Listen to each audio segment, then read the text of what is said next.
तो structure of atom last lesson हमने किया था और इस वीडियो में हम करेंगे इसके क्वेश्चन आंसर्स को। तो क्वेश्चन आंसर्स कर लेते हैं। तो पहला है पेज नंबर 47 का। पहले हम इन टेक्स्ट क्वेश्चंस को करेंगे और बाद में फिर हम एक्सरसाइज वाले क्वेश्चंस करेंगे। तो पहला है व्हाट आर कैनाल रेज। तो कैनाल रेज क्या होते हैं? कैनाल रेज जो होते हैं वो पॉजिटिवली चार्ज्ड रेडिएशंस होते हैं that can pass through perforated cathode plate or these ray consist of positively charged particles known as protons. So positively charged होते हैं ये और जो particles है protons इसमें होते हैं।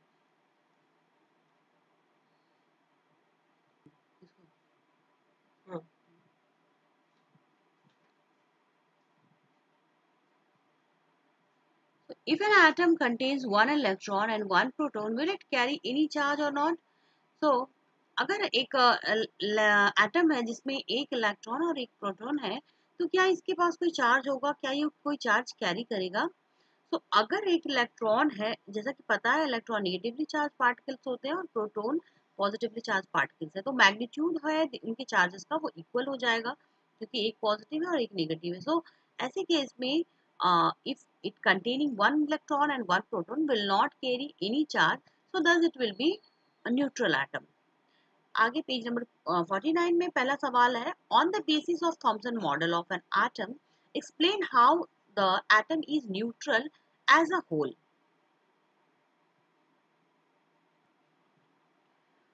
So as per Thomson model of the atom, an atom consists both, अगर एक एटम है उसमें दोनों है नेगेटिव और positive charge, so which are equal in number and magnitude, so they balance each other.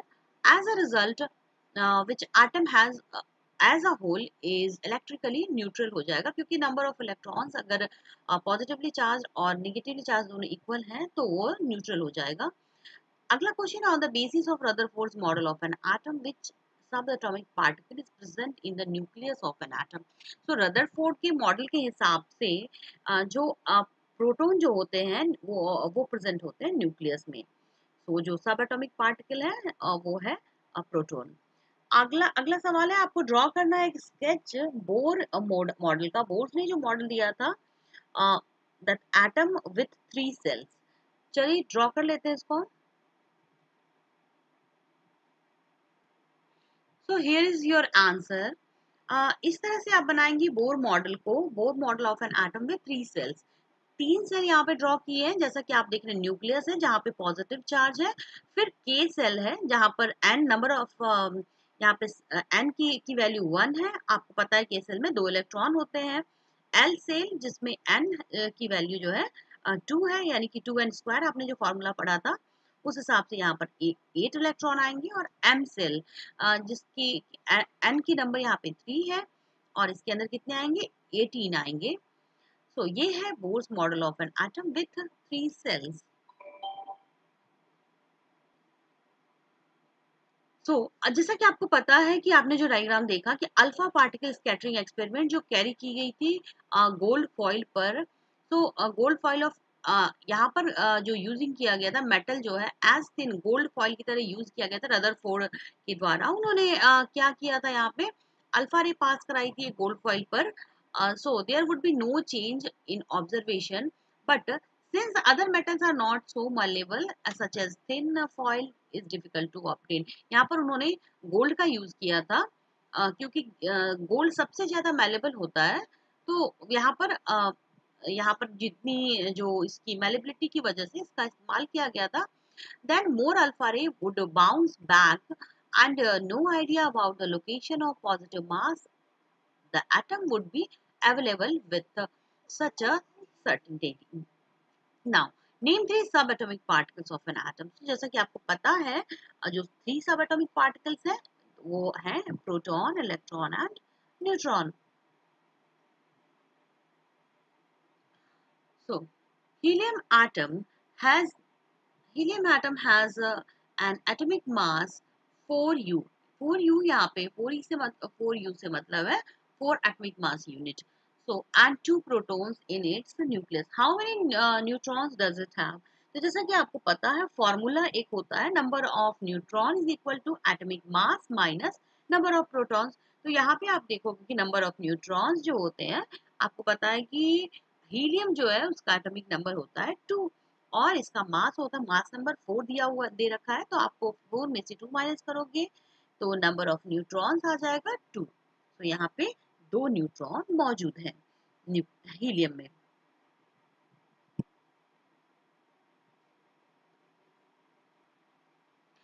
Now, write the distribution of electrons in carbon and sodium atoms.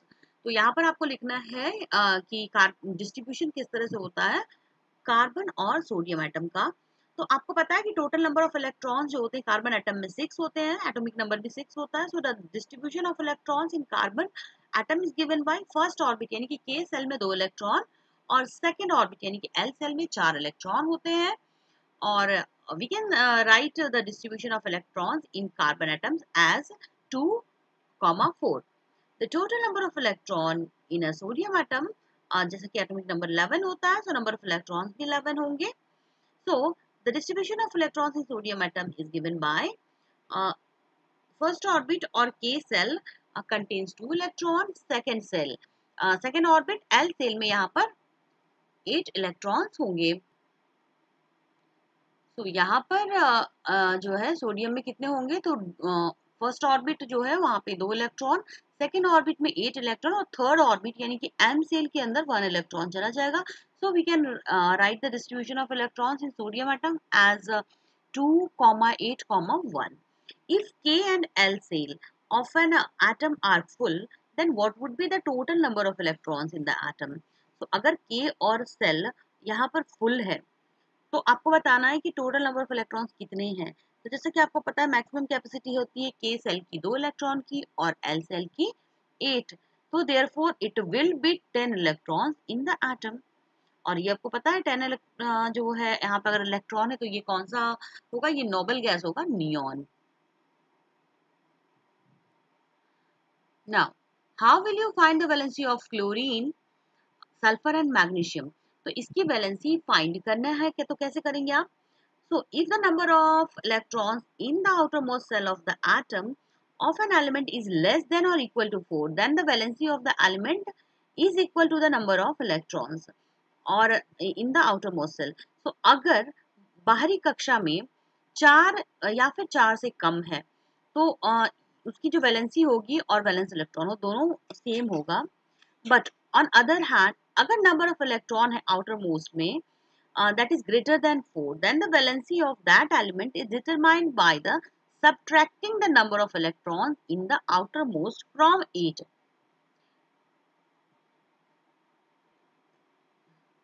So, अगर valency जो है एलिमेंट के यहाँ पर 4 से ज़्यादा है तो हम इसे सब्ट्रैक्ट कर देंगे जो उसकी जो वैलेंस इलेक्ट्रॉन है उसको 8 से.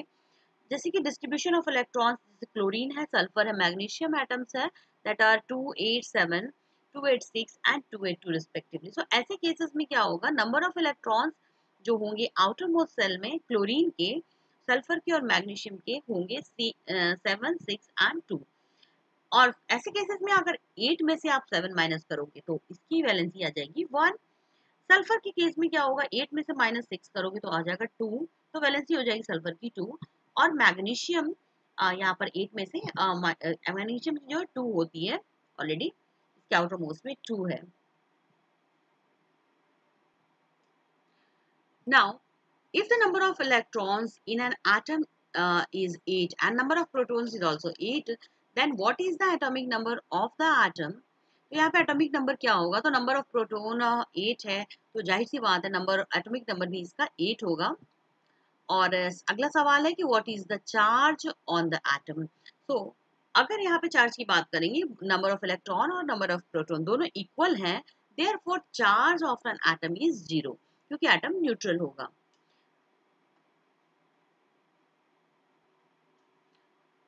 Again in the next question, with the help of table 4.1 find out the mass number of oxygen and sulfur atom.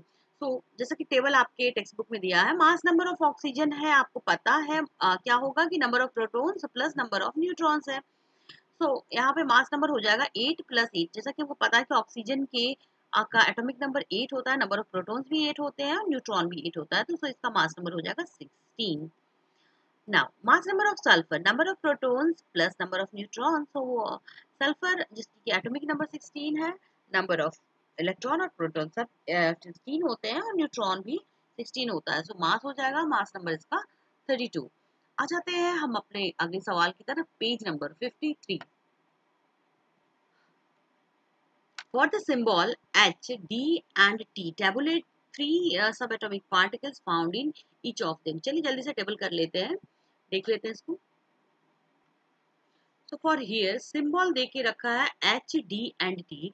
Number of proton 1 1 1, neutron 0 1 and 2 और इलेक्ट्रॉन जो है 1 1 1 है.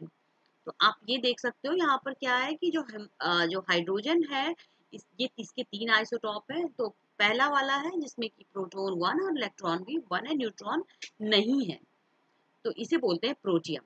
दूसरा है ड्यूट्रियम, और इसमें क्या है कि एक प्रोटॉन एक न्यूट्रॉन और एक इलेक्ट्रॉन है. और तीसरा आइसोटोप है दैट इज ट्रीटियम. तो हाइड्रोजन की 3 आइसोटोप्स हैं. यहाँ पे नंबर ऑफ प्रोटॉन 1 है, नंबर ऑफ इलेक्ट्रॉन 1 है और नंबर ऑफ न्यूट्रॉन यहाँ पे 2 है. अगला सवाल है, right the electronic configuration of any one pair of isotopes and isobars. So write the electronic configuration of one pair of isotopes and isobar. तो यहाँ पे एग्जांपल है, आपने देखा जैसे कार्बन 6 है और कार्बन 14 है, ये दोनों आइसोटोप्स हैं because they have same electronic configuration 2 and 4. और Ne10 या नियॉन 10 और neon 11 they are isobars because इसके मास नंबर यहाँ पे सेम है और बट हैव यहाँ पर जो कॉन्फ़िगरेशन जो है इलेक्ट्रॉनिक कॉन्फ़िगरेशन इसकी डिफरेंट है. तो आप देख रहे हो कि नियॉन 10 का जो है 28 और नियॉन 11 का 281 होता है. अगला सवाल है यहाँ पर page number 54. Compare the properties of electron, protons and neutrons. Now here आप देख सकते हैं दोनों में कंपैरिजन इलेक्ट्रॉन, प्रोटॉन और न्यूट्रॉन में. So electron में electrons are negatively charged, protons are positively charged and neutrons are neutral. मास की बात करेंगे तो मास है इलेक्ट्रॉन का 9 into 10 to the power minus 31 kg और इसका है 1.672 into 10 to the power 27 minus 27 kg, that is equal to 1 mu, जो कि अप्रॉक्स होता है 2000 times that of the electron. और यहाँ पर न्यूट्रॉन है, वो इक्वल मास होता है प्रोटॉन के. और लोकेशन की बात करें तो इलेक्ट्रॉन जो होता है एक्स्ट्रा न्यूक्लियर पार्ट है डिस्ट्रीब्यूटेड इन डिफरेंट सेल और ऑर्बिट्स. और लोकेशन प्रोटॉन की होती है न्यूक्लियस और न्यूट्रॉन की भी न्यूक्लियस में होती है. Now What are the limitations of J.J. Thomson model of the atom? J.J. Thomson जो हमने पढ़ा वाटरमेलन पुडिंग मॉडल जो भी बोलते हैं इसको, उसके क्या ड्रॉबैक्स थे, क्या लिमिटेशन थे. तो लिमिटेशन जो था J.J. Thomson मॉडल का कि it could not explain the result of scattering experiment performed by Rutherford. कि जब J.J. थॉमसन के बाद रदरफोर्ड ने स्कैटरिंग एक्सपेरिमेंट किया तो उन्होंने ये एक्सप्लेन नहीं कर पाए कि जो बहुत सारे जो हॉलो स्पेस थे वो कहाँ से आ गए. और जो उन्होंने पुडिंग मॉडल में जो दिखाया था इलेक्ट्रॉन और का अरेंजमेंट, वो भी वो प्रूव नहीं कर पाए and it did not have any experiment support. Now what are the limitation of Rutherford's model of the atom? So let us understand. So what are the limitations of Rutherford model of the atom? So यहाँ limitation जो है Rutherford model की जो है ये fail हो गया explain करने में, जो स्टेबिलिटी ऑफ एन एटम, इस थ्योरी को एक्सप्लेन करने में ये फेल हो गया. और it does not explain the spectrum of hydrogen and other atoms. तो जब स्पेक्ट्रम की बात आई तो वहां भी वो एक्सप्लेन नहीं कर पाया. अगला था describe bourse model of atom. तो बोर्स का जो मॉडल था तो उनके हिसाब से, बोर के हिसाब से, atom consist of small positively charged nucleus at its centre. The whole mass of the atom is concentrated at the nucleus and the volume of the nucleus is much smaller than the volume of atom. तो उन्होंने बताया कि जो उसका जो whole concentrated होता है nucleus में, वॉल्यूम सिचुएटेड होता है, और जो न्यूक्लियस होता है बहुत स्मॉलर होता है वॉल्यूम ऑफ द एटम का. And all the protons and neutrons of the atom are contained in the nucleus. ये न्यूक्लियस में होते हैं.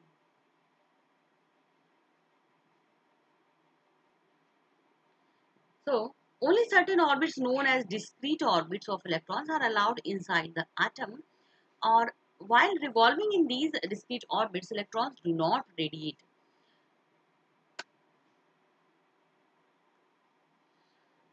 Radiate energy, these orbits are और cells are represented by the letters K, L, M and N. और यहाँ पे N की जो संख्या है 1 और 2, 3, 4 एज, और यहाँ पे देख सकते हो आपकी बोर का मॉडल इस तरह से ड्रॉ किया था उन्होंने। न्यूक्लियस में उन्होंने पॉजिटिव चार्ज रखा था और K shell, L shell, M और N इस तरह से उन्होंने सेल बनाए थे, और इसके लिए उन्होंने एक फॉर्मूला भी दिया था 2n स्क्वायर। तो जो पहला आइटम था वहां पर 2, और के सेल में, एल सेल में 8 और एम सेल में 18 रिस्पेक्टिवली एटम होते हैं। तो अब कंपेयर कर लेते हैं जितने भी मॉडल्स हमने देखे इस लेसन में। तो पहला थॉमसन मॉडल, फिर रदरफोर्ड मॉडल और बोर्स मॉडल, इन दोनों में क्या कंपैरिजन है ये देख लेते हैं। कि पहला जो थॉमसन मॉडल था वो बताता है कि an atom consist of positively charge sphere and the electrons and embedded in it. Rutherford model बताता है कि एक एटम जो होता है वो कंसिस्ट होता है पॉजिटिवली चार्ज इन सेंटर, उसे उन्होंने न्यूक्लियस का नाम दिया, और जो मास होता है वो एटम का that is contributed mainly by the nucleus. जबकि बोर ने बताया कि with almost all points said by Rutherford except regarding the revolution of electrons, for which he added that there are only certain orbits known as discrete orbit का उन्होंने नाम दिया। कुछ जो डिस्क्रीट ऑर्बिट होते हैं जहां पे इलेक्ट्रॉन रिवॉल्व करता है, और उसके बाद जो उन्होंने इनसाइड द एटम उन्होंने दिया कि which electrons revolve around the nucleus.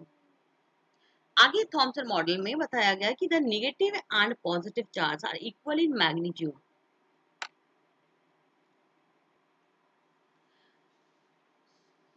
As a result the atom is electrically neutral. तो इलेक्ट्रिकली न्यूट्रल हो जाता है क्योंकि जितने पॉजिटिव और नेगेटिव चार्ज होते हैं वो इक्वल होते हैं, और ऐसा इन्होंने कहा था। और उसके बाद the size of nucleus is very small as compare to the size of atom. अगली थ्योरी में बोली गई थी कि while revolving in its discrete orbits the electron do not radiate energy। कोई भी एनर्जी जो इलेक्ट्रॉन होता है वो रेडिएट नहीं करता है, ऐसा उन्होंने बताया था।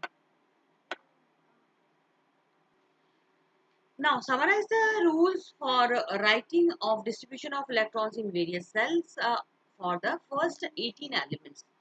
तो फर्स्ट 18 एलिमेंट के लिए जो रूल दिया गया था उसकी समरी हम देख लेते हैं। यहाँ पे जो रूल दिया गया था writing the distribution of electron in various shell, that is first था कि if n gives the number of orbit और energy level, that then n2n square gives the maximum number of electron possible in the given orbit or energy level. Thus first orbit or k cell will have 2 electrons, second orbit L cell will have 8 electrons, and third orbit M cell will have 18 electrons.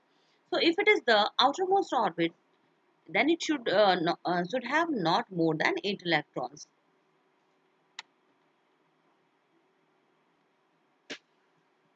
So third orbit or M cell will have 18 electrons. So if the outermost orbit, then it should have not more than 8 electrons. There should be stepwise filling of electrons in different orbits. That is, electrons are also not accompanied in a given orbit if the earlier orbits or cells are incompletely filled. Now define valency by using silicon and oxygen. So valency of an element is combining capacity of that element. Valency जो होता है किसी element का determine करती है जो number of valence electron present होते हैं उस एटम में। जैसे कि सिलिकॉन की बात करेंगे, it has electronic configuration 2, 8 and 4, चूंकि इसके जो इसका जो एटॉमिक नंबर होता है 14 होता है। thus the valency of silicon is 4, as these electrons can be shared with the two others to complete a octet। और वैलेंसी ऑफ ऑक्सीजन की बात करेंगे तो इलेक्ट्रॉनिक कॉन्फ़िगरेशन होता है 2 and 6। thus the valency of oxygen is 2, as it will gain 2 electrons to complete its octet। Now come back to the page number 55. Explain with examples atomic number, mass number, isotopes, isobars. Give any two uses of isotopes। So atomic number जो होता है, atomic number किसी भी element का is the total number of protons present in the atom of that element. For example nitrogen है जिसके पास 7 protons है in its atom, thus the atomic number of nitrogen is 7. Mass number of an element is the sum of the number of protons or neutrons present in the atom of that element. For example, boron की बात करेंगे तो 5 proton और 6 neutron होते हैं। तो mass number इसका 5 + 6 that is 11 होता है। Isotopes, so isotope, these are atoms of the same element having the same atomic number but different mass numbers. For example, chlorine has two isotopes with atomic number 17 but mass number 35 and 37 respectively.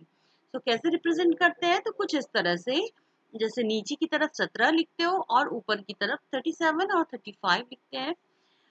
Isobars होते हैं atoms having same mass number but different atomic numbers. That is, isobars are atoms of different elements having the same mass number. For example, neon के atomic number 10 होता है, numbers यहाँ पर जो होता है atomic numbers का 11 होता है, but वो सोडियम का एटॉमिक नंबर 11 होता है but both have same mass number 22। सो इसको कुछ इस तरह से लिखते हैं, नियॉन यहाँ पे एटॉमिक नंबर अलग है बट मास नंबर दोनों के सेम है, इस वजह से हम इन्हें आइसोबार्स कहते हैं।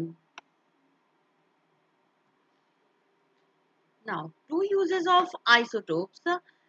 ये पहला यूज है कि आइसोटोप जो होते हैं जैसे कि यूरेनियम का यूज किया जाता है as a fuel in nuclear reactor, और आइसोटोप होता है कोबाल्ट का जिसका यूज किया जाता है ट्रीटमेंट ऑफ कैंसर में। जो कीमोथेरेपी दी जाती है उस समय कोबाल्ट के आइसोटोप का इस्तेमाल किया जाता है। Na+ ion, sodium plus ion has completely filled K and L shell. Explain. अब देखिए यहाँ पे एटॉमिक नंबर जो होता है सोडियम का 11 होता है। सो यहाँ पर न्यूट्रल सोडियम एटम जो होता है 11 इलेक्ट्रॉन होता है और इसकी जो इलेक्ट्रॉनिक कॉन्फ़िगरेशन होती है कुछ इस तरह से 2, 8 and 1। बट सोडियम आयन जैसे बन गया तो उसने एक इलेक्ट्रॉन क्या कर दिया, डोनेट कर दिया। सो अब उसके पास बच गए 10 electron. So out of 10 K shell contains 2 and L shell 8। अब इलेक्ट्रॉन यहाँ पर क्या होता है, Na+ बन गया, that is completely filled K and L cell.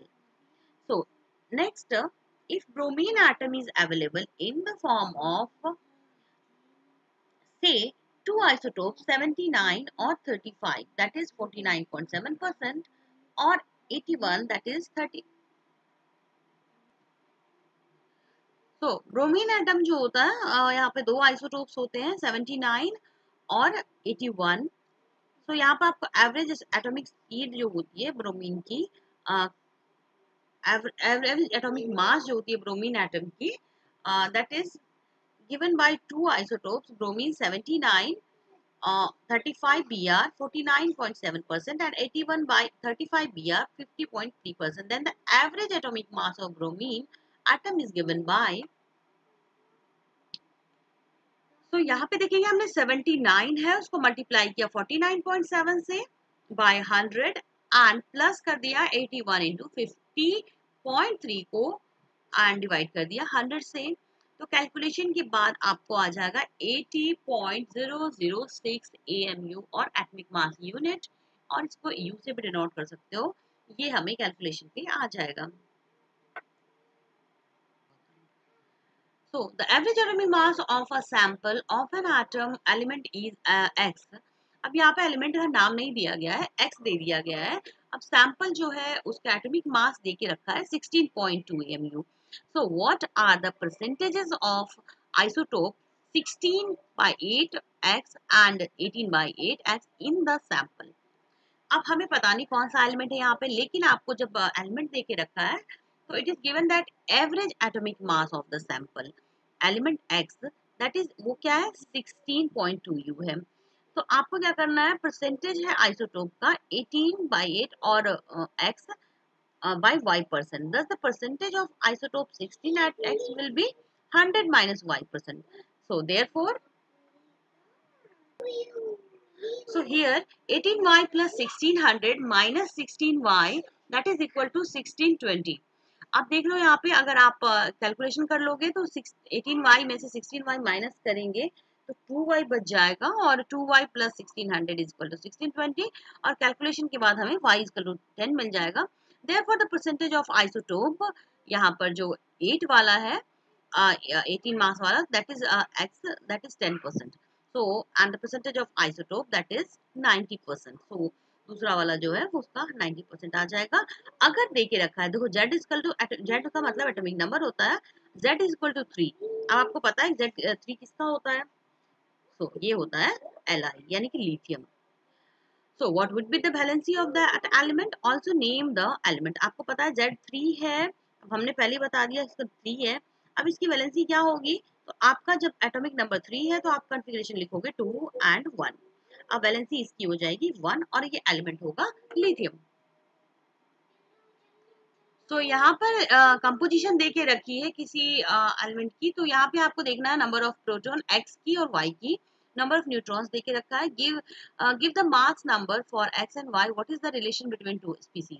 तो मास नंबर हो जाएगा x का number of protons plus number of neutrons that is 6 plus 6 12। Mass number of y के लिए आ जाएगा 6 प्लस 8 दैट इज 14।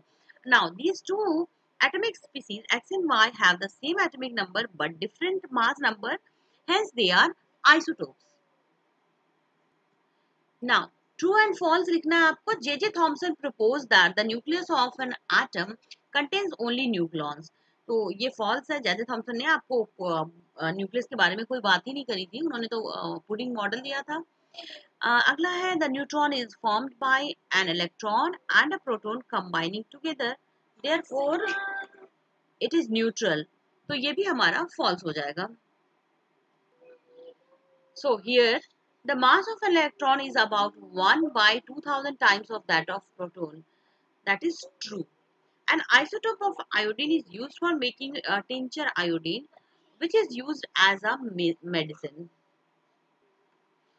तो ये फॉल्स है, जैसा कि आपको पता है टिंचर ऑफ आयोडीन इस तरह से नहीं बनाया जाता। नेक्स्ट है हमारा रदरफोर्ड्स अल्फा जो पार्टिकल स्कैटरिंग एक्सपेरिमेंट था was responsible for the discovery of, तो ये रिस्पॉन्सिबल था डिस्कवरी ऑफ एटॉमिक न्यूक्लियस का। उन्होंने जो अल्फा रे बॉम्बार्डमेंट कराया जिससे कि न्यूक्लियस की पहली बार खोज हुई थी। Isotopes of an element have different numbers of neutrons. तो आइसोटोप्स जो होते हैं जो नंबर ऑफ न्यूट्रॉन्स में अलग होते हैं, जिस वजह से उनका मास नंबर अलग हो जाता है और एटॉमिक नंबर सेम होता है।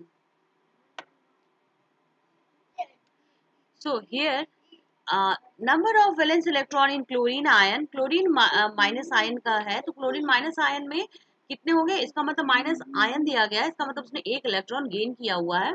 आउटर मोस्ट में उसके 7 होता है यूजुअली, तो यहाँ पे 8 हो जाएगा क्योंकि उसने एक गेन कर लिया है। आगे page number 56, which one of the following is the correct electronic configuration of sodium. तो सोडियम जो होता है उसका इलेक्ट्रॉनिक कॉन्फ़िगरेशन हमको पता है कि 281 होता है। तो चलो देख लेते हैं आगे ऑप्शंस। कॉन्फ़िगरेशन होता है 2, 8 एंड 1, ये सोडियम का होता है। अब आपको अगले सवाल में आपको ये टेबल को कंप्लीट करना है। नाउ हियर एटॉमिक नंबर 9 है और मास नंबर 19 है, तो नंबर ऑफ न्यूट्रॉन्स यहाँ पे 10 होंगे, नंबर ऑफ प्रोटॉन्स 9 होगा और नंबर ऑफ इलेक्ट्रॉन्स भी 9 होगा। और ये कौन सा स्पीसीज होगा? तो ये होगा फ्लोरीन का। अगला है 16 एटॉमिक नंबर है, 32 मास नंबर है और नंबर ऑफ न्यूट्रॉन 16 है, नंबर ऑफ प्रोटॉन 16 है, नंबर ऑफ इलेक्ट्रॉन 16 है, दैट इज सल्फर। और एटॉमिक नंबर अगर 12 है, मास नंबर 24 है होगा और यहाँ पे 12 उसका नंबर ऑफ न्यूट्रॉन्स होंगे, नंबर ऑफ प्रोटॉन्स भी 12 होंगे, नंबर ऑफ इलेक्ट्रॉन्स 12 होंगे एंड इट इज मैग्नीशियम। अगला है एटॉमिक नंबर 1 है और मास नंबर 2 है इसका। तो हमें पता है कि जब मास नंबर 2 हो गया तो ये हाइड्रोजन नहीं, ये ड्यूट्रियम होगा जो कि हाइड्रोजन का आइसोटोप होगा। अगला है एटॉमिक नंबर 1 है, मास नंबर 1 है, number of neutron is 0 and number of proton is 1। So here in this case number of electron is 0, so it is a hydrogen ion। Hydrogen ion है जिसने एक अपने ion बन गया है, उसके ऊपर इसने एक इलेक्ट्रॉन डोनेट कर दिया है। तो ये थे हमारे क्वेश्चन आंसर। आई होप आपको सब क्वेश्चन आंसर अच्छे समझ में आए होंगे। अगर फिर भी कोई डाउट रह जाता है तो आप कमेंट करके पूछ सकते हो। And yes, don't forget to like share and subscribe.